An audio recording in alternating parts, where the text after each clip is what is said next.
Hello students, आज इस video में हम चैप्टर 11 बीज गणित प्रश्नावली 11.2 से क्वेश्चन नंबर 3 और 4 सोल्व करेंगे।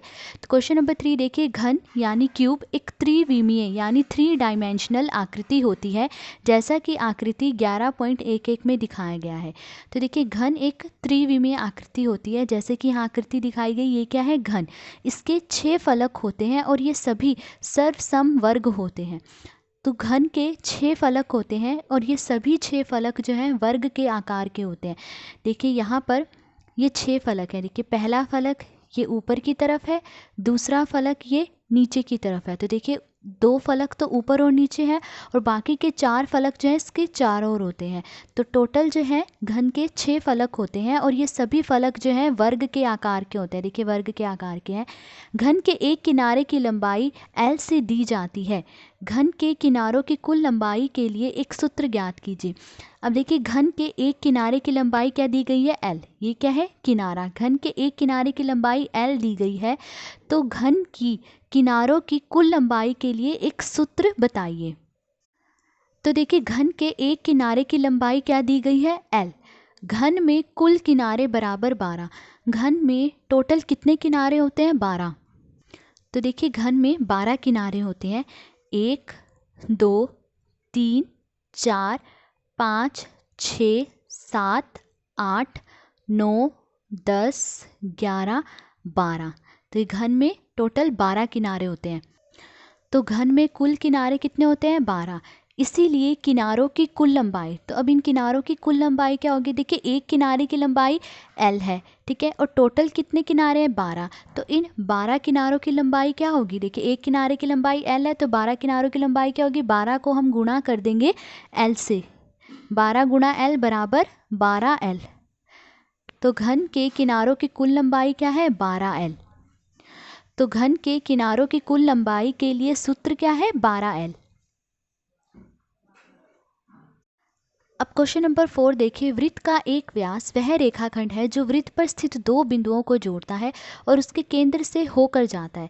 संलग्न आकृति 11.12 में AB वृत्त का व्यास है और C उसका केंद्र है। वृत्त के व्यास D को उसकी त्रिज्या R के पदों में व्यक्त कीजिए। तो देखिए, हमें यहाँ पर ये आकृति दी गई है। इसमें दिया गया है कि AB वृत्त का व्यास है और C जो है इसका केंद्र है। देखिए, AB जो है व्यास कैसे है? हमने अभी पढ़ा कि व्यास वह रेखाखंड है जो वृत्त पर स्थित 2 बिंदुओं को जोड़ता है और उसके केंद्र से होकर जाता है। तो देखिए, यहाँ पर ये जो रेखाखंड है ये वृत्त पर इन 2 बिंदुओं A और B को जोड़ रहा है और वृत्त के केंद्र यानी C से होकर गुजर रहा है। तो AB जो है इसमें व्यास है और C जो है इसका केंद्र है। अब कहा गया है कि वृत्त के व्यास को उसकी त्रिज्या के पदों में व्यक्त कीजिए। तो हमें वृत्त के व्यास को उसकी त्रिज्या के पदों में व्यक्त करना है। अब देखिए, वृत्त की त्रिज्या क्या होती है? वो रेखाखंड जो केंद्र से वृत्त की परिधि पर मिलता है वो रेखाखंड क्या कहलाता है? त्रिज्या कहलाता है। जैसे कि यहाँ पर CP जो है त्रिज्या है। देखिए, C केंद्र है और ये रेखाखंड जो है केंद्र से वृत्त की परिधि पर मिल रहा है, तो CP यहाँ पर त्रिज्या है। इसी तरह CA भी त्रिज्या है और CB भी त्रिज्या है। अब देखिए, हमें पता है कि वृत्त की त्रिज्याएं जो हैं वो बराबर होती हैं, ठीक है। अब देखिए, CP जो है R के बराबर है, तो AC भी R के बराबर होगा और BC भी R के बराबर होगा, क्योंकि ये तीनों जो है वृत्त की त्रिज्याएं हैं और तीनों जो है R के बराबर है। और वृत्त का व्यास जो है हमें D दिया गया है, यानी ये AB जो है D के बराबर है। तो देखिए, वृत्त की त्रिज्या बराबर CP बराबर AC बराबर BC बराबर R।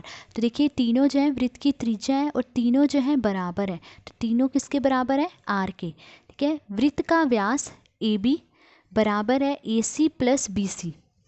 देखिए, ये वृत्त का जो व्यास है AB ये किसके बराबर है? AC plus BC। अगर मैं AC में BC प्लस कर दूँ तो ये पूरा क्या हो गया? वृत्त का व्यास AB। तो AB बराबर है AC प्लस BC। तो वृत्त का व्यास AB बराबर AC प्लस BC।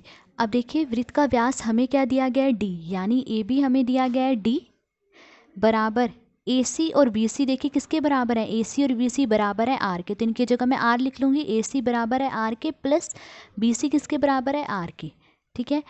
तब देखिए, D बराबर ये 1R है और ये भी 1R, तो 1R प्लस 1R कितना हो गया? 2R। तो D बराबर है 2R।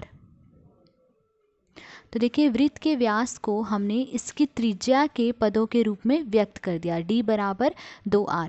तो आज इस वीडियो में हमने क्वेश्चन नंबर 3 और 4 सोल्व करा। अगर आपको वीडियो पसंद आई हो तो please like, share and subscribe. Thank you.